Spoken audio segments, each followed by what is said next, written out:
In recent days, the international community was shocked by a statement directly from the President of the Republic of Indonesia, Prabowo Subianto.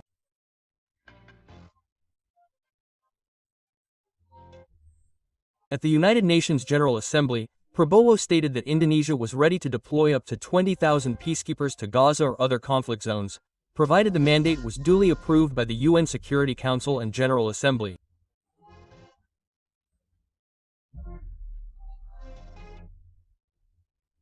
A simple statement, yet one filled with meaning, immediately drew attention not only in Indonesia but also across the globe.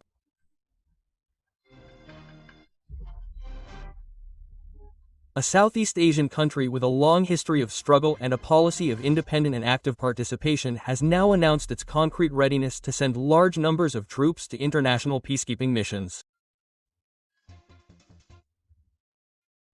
This statement is not merely a statement, but reflects Indonesia's long tradition as one of the largest contributors to UN peacekeeping. In this video, we will present a firm statement from Mr. Spokesperson Sebi Sambam, spokesperson for the West Papua National Liberation Army, directly responding to President Prabowo Subianto's speech at the UN General Assembly in September 2025. Indonesian President Prabowo Subianto, in his fiery speech, stated that his country and his people do not accept or support acts of genocide or colonialism worldwide.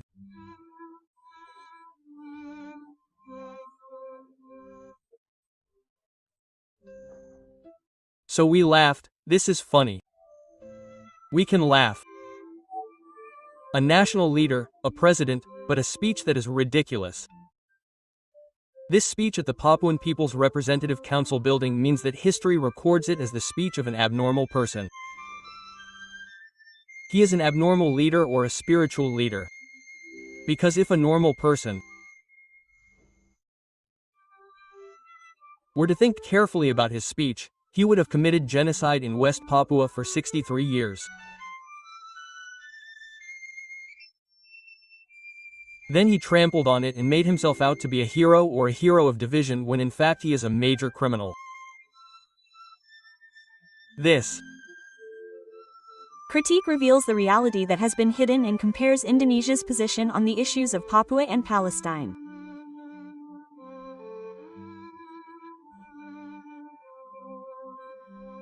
In his statement, the Sebi Sambam spokesperson directly highlighted President Prabowo's speech, which condemned acts of genocide and colonialism in various countries and stated that Indonesia and its people do not support any form of crimes against humanity.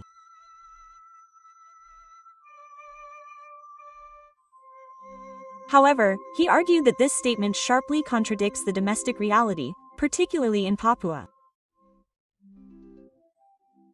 He is alleged to be responsible for serious past human rights violations in East Timor and West Papua.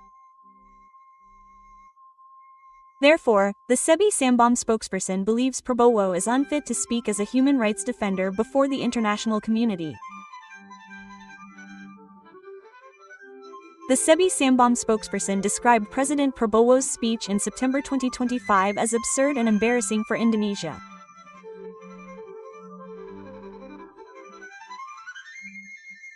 He stated that Prabowo is a leader who lacks awareness or moral responsibility for the ongoing humanitarian tragedy in Papua for over 63 years. The Papuan people are said to have suffered as a result of state violence. The Sebi Sambam spokesperson highlighted the massive displacement of people in the forests, the lack of humanitarian response, and civilian casualties caused by military operations and media censorship. He believes all of this is part of a system of oppression deliberately hidden from the international community. Furthermore, the spokesperson for Sebi Sambam also criticized Indonesia's position on the Palestinian issue. He questioned the Indonesian government's stance, which openly defends Palestine while turning a blind eye to the suffering of the Papuan people. Indonesia is doing to West Papua what it accuses Israel of doing to Palestine. He stated that support for Palestine is inconsistent with Indonesia's actions in Papua. In fact, according to the spokesperson, the Papuan people have strong reasons to express support for Israel, because Israel acts in self-defense, and West Papua is also defending itself from illegal occupation. He called on religious leaders, churches, and indigenous communities to unite in a peaceful movement demanding international recognition of the realities in Papua. He said this action must be carried out peacefully but firmly throughout Papua and in various regions of Indonesia. According to the spokesperson, the dominance of non-Papuans sent as civil servants and civil servants is part of a modern colonial system.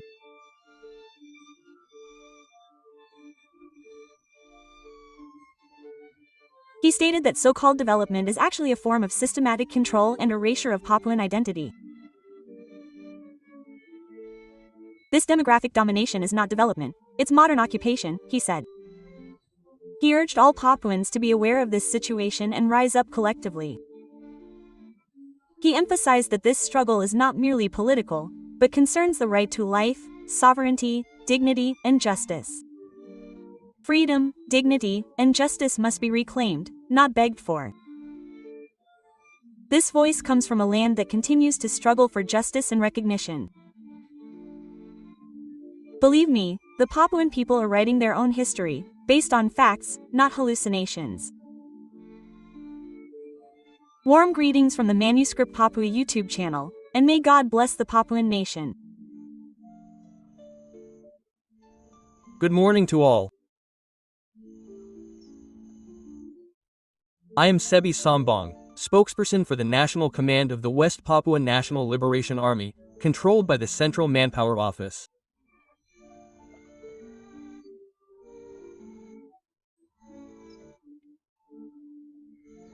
We officially condemn the speech of Indonesian President Prabowo Subianto, a criminal who committed genocide in Timor-Leste and West Papua.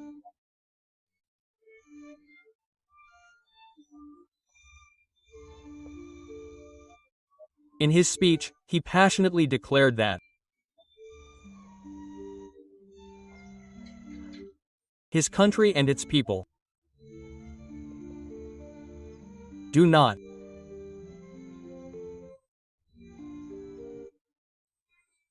accept or support genocide or colonialism worldwide.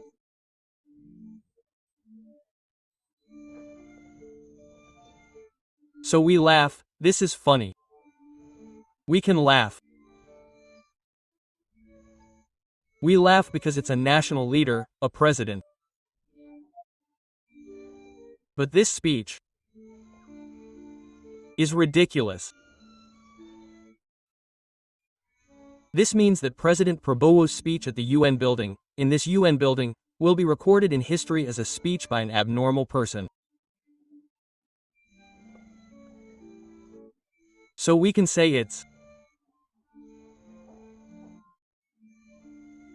spoken by a sense man or an abnormal man, right? Abnormal leaders are leaders who are not normal or mentally disturbed. Sense of mental disturbance. Because if a normal person means they have to think carefully in their speeches. How he committed genocide in West Papua for 63 years.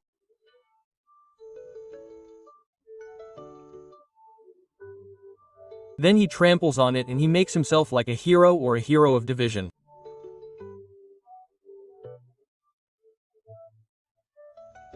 In fact, this great criminal, this criminal against humanity, who is shameless, his shame is broken, that means, A, speaking by an abnormal man, an ordinary man, a sense man like that, is not a normal man like that.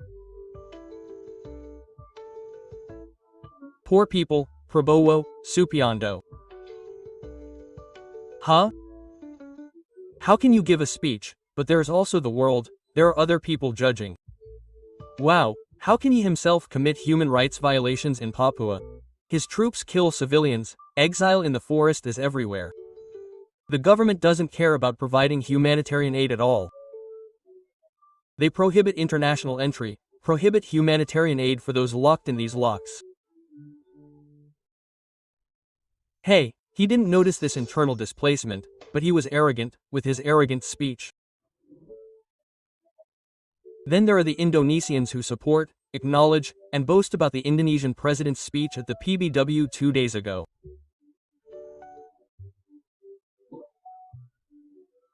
It means the same thing to Indonesians. All those Indonesian people are useless, and we can also say they are all senseless people, abnormal people like that.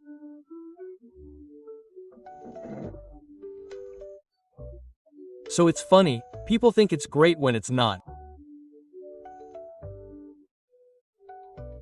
This is a criminal, wearing a human rights shirt and speaking at an honorable session, the PB General Assembly session, embarrassing Indonesians, intelligent, educated Indonesians. Don't you feel embarrassed? Your president's ridiculous speech is funny. You have to be wise, have dignity, have self-respect, and embarrass yourself in international forums. So remember, the Papuan people of Indonesia killed us for so many years. So, here we say, rise up, pastors. All churches unite and lead massive demonstrations throughout Papua. All of Indonesia says they support Israel. That's more important, because Indonesia is committing genocide, but instead he deceives the public in international forums. This is funny. Israel is defending itself. In English it's called self-defense. Defense is because terrorists have attacked. The attack on the 7th was bait, and Israel was defending itself. Yes, in international law it's also called shell defense. Even in court there can still be considerations. Consider the law like that, okay? We Papuans are also defending ourselves, so now we are standing up and fighting against the expulsion of Indonesia. Don't think that Indonesian civil servants in plainclothes are part of what I call an occupation, illegal occupation. Illegal occupation is Indonesia's illegal occupation of Papua through the domination of immigrants, through people sent as civil servants. Is all of that part of the colonial agents' invasion to kill Papuans and take over our rights there? Therefore, everyone be aware, stand up and fight. Thank you for your attention. God protect us all. Wow, wow, wow. Papua Manuscript. M.